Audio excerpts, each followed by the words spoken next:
I think it was a wonderful experience working with Summer NOLA and at the Tekrema Center, especially for me in the garden area. For me, gardening is very peaceful, and having a wonderful mentor as Brother Peter, it's been a great experience. We planted different plants. We saw watermelon grow up. We saw okra come up.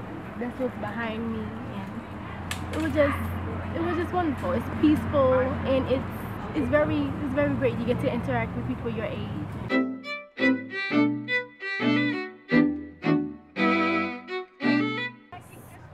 Signing up for something and getting more than what you asked for.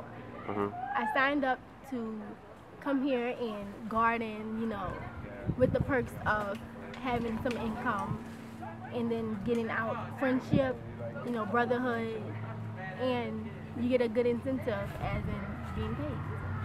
Okay. I think it's the whole, you get the whole package.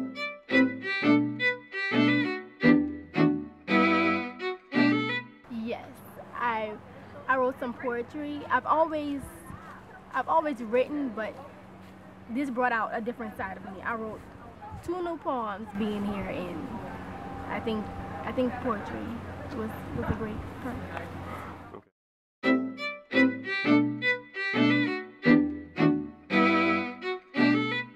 It's been an honor working with him, man. We started off kind of slow. You can tell a lot of them wasn't used to actually spending time outside anymore, So the first couple of days was took a little adjusting to the weather and to the sun and to the heat outside. But I think once they realized that everybody else was interested and involved with it, that they kind of stepped up their involvement, man. They really impressed me because I see how far they grew. Yeah, this generation is not really encouraged to spend time outside or spend time outdoors or working with the soil or working with the ground, man. So for these young children to stick it out for these 6 weeks like that, man, to come through on a daily basis and being willing to pretty much do whatever it took to make the program successful, man, I commend them for it, and I pray that some of them stick with it. I know everybody's not going to be in the field of agriculture, but one of the things that we did in the beginning of the program was have them look at different career options that they had in the field of agriculture, and have them go look up the pay scales and the qualifications and things, man, because there's so much more to agriculture than just picking, just washing and packing. We need scientists, we need agricultural scientists to come from our communities again, man. We need young people who are aware of their global presence, and I think agriculture is the way to introduce them to a world, because no matter who they respect or what the person accomplished that they respect, be it a doctor, be it an entertainer, be it whatever field of endeavor, at some point those people are going to need to eat. At some point those people are going to need to have clothing and homes, and all of those things at the root of it is agriculturally related. And that's one thing that I really wanted to drive home with the children this summer, and I think they got it. That agriculture actually shapes the world that we live in.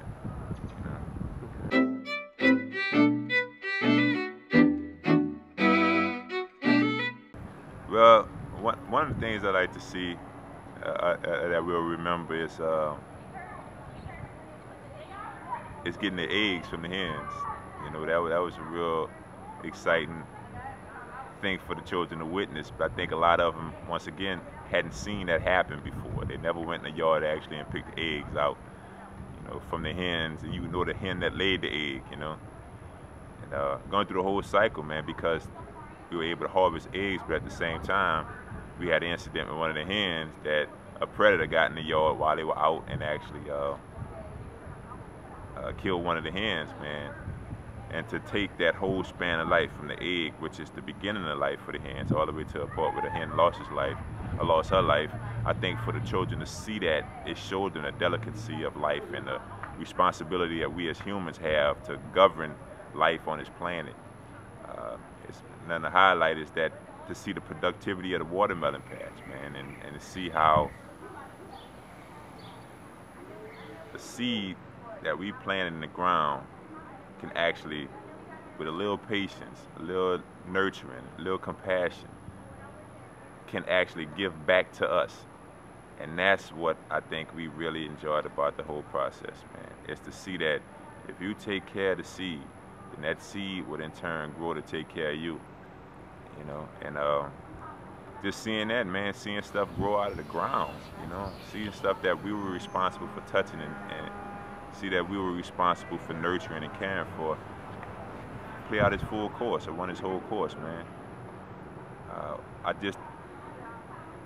I'm thinking if there's ways for us to go into the next season, if we can find an opportunity to have some of the children come back, maybe in the fall when schools start, and start with that aspect of the agriculture, because it's a whole different reality from the summer, you know.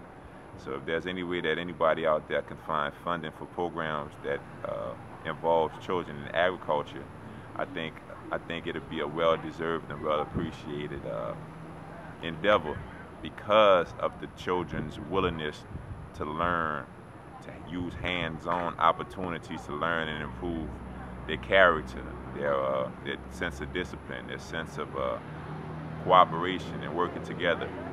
Because regardless to the vegetables and the herbs and spices that we grew, even the produce, you know, just as a general that we grew, man, we grew farmers.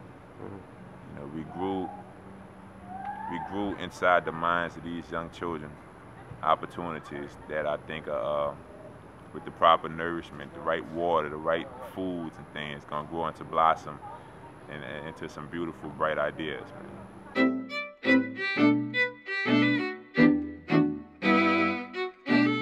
I see, that's my time here at Tekrema. I see, I learned a lot, you know, not about this certain things, but you know, about myself too, as a person. You know, Brother Shakespeare, he really, he gave a lot of words of encouragement. You know what I'm saying? He made me think, and I say like mentally and like life-wise, I say my mind is like had climbed to another level, basically, of maturity and stuff like that. So it's like I say here at Tekrema, I really enjoyed myself here at Tekrema. I really have.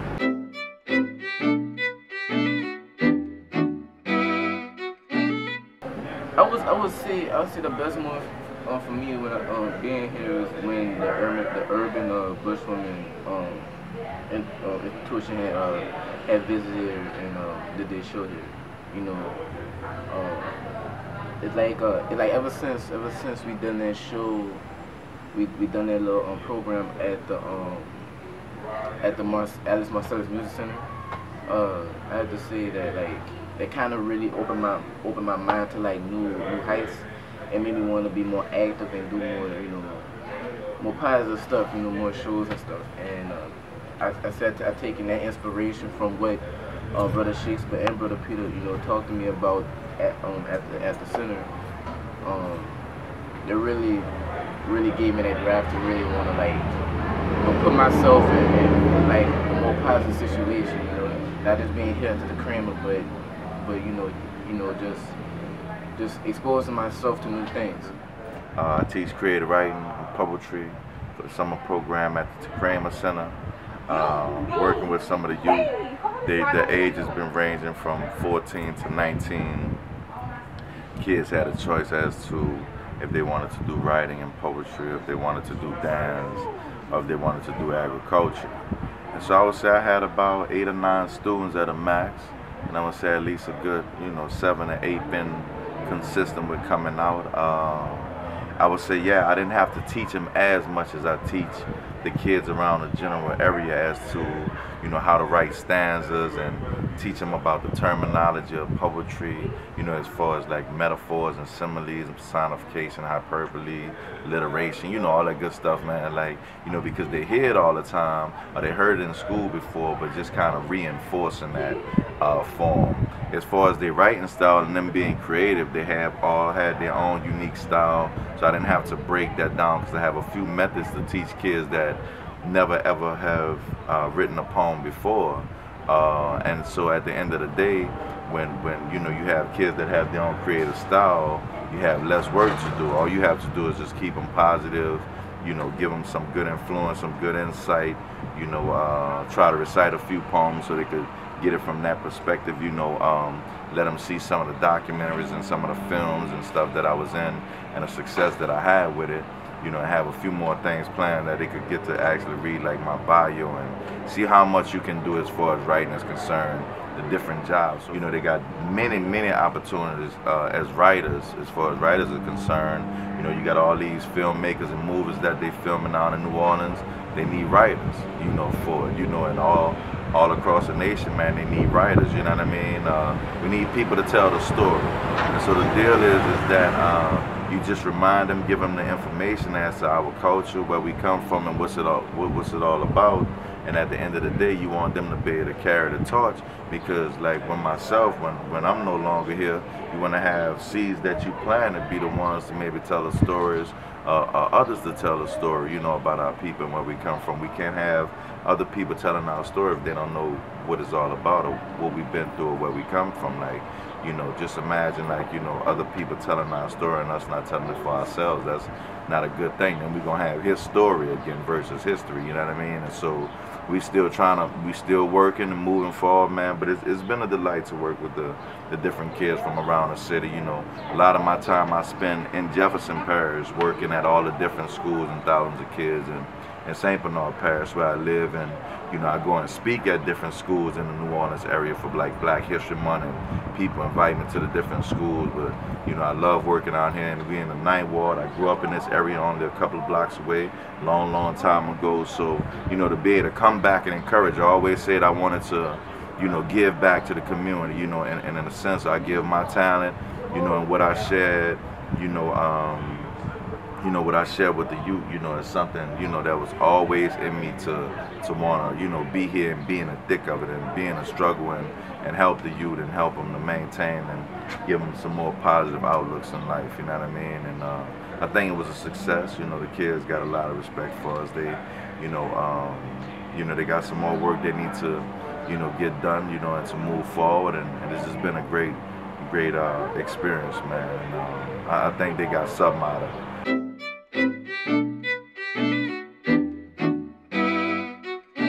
A couple days ago, right, we almost had an incident over here with some of the teenagers, right?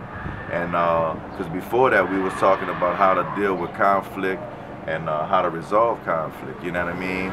Versus not just jumping into something not knowing, you know, whether it's right or wrong. You know, like say like you have an influence, you have a friend that get into some trouble, and without you even knowing what the trouble about, just drag you into it, and then y'all hurt somebody or get hurt, you know, and you don't even know nothing about it, but taking time to be like, man, is this really worth it? Is it? And then the other day they almost had something happen, and so we had to have this big old circle, and we just got to talk about real life and it stopped the confusion, you know, and brothers was more so willing to reason and to talk about it when we know, you know, fists flying and bullets flying, and you know that they had reasoning capabilities. And I think that was a problem moment because they was willing to talk. Nobody was just like, oh, I won't get him, I won't do this, I won't, you know, it just was a misunderstanding. And that's most of the fights and conflicts always about misunderstandings. If people take a second to reflect and think about it, and how if it's, you know, it's not, you know, anything that's serious, then why not just talk about it, reason it out, and work it out? So I would say maybe that was the best moment.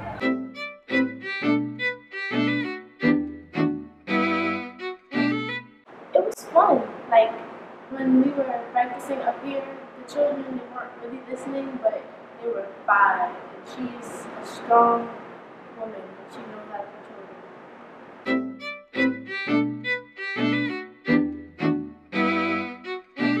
I learned how to feed the fish outside, and I learned that chickens die fast. When you eat them, you have to eat them within 2 months, and chicken that lay eggs, they're not supposed to be within 2 months.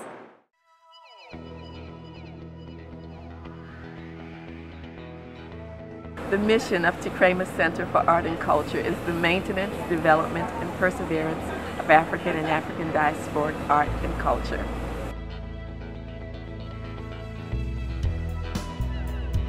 In terms of Tekrema's facility, our first priority is repairing our wonderful, beautiful roof that was constructed in 1909. You can see by the Spanish tiles there.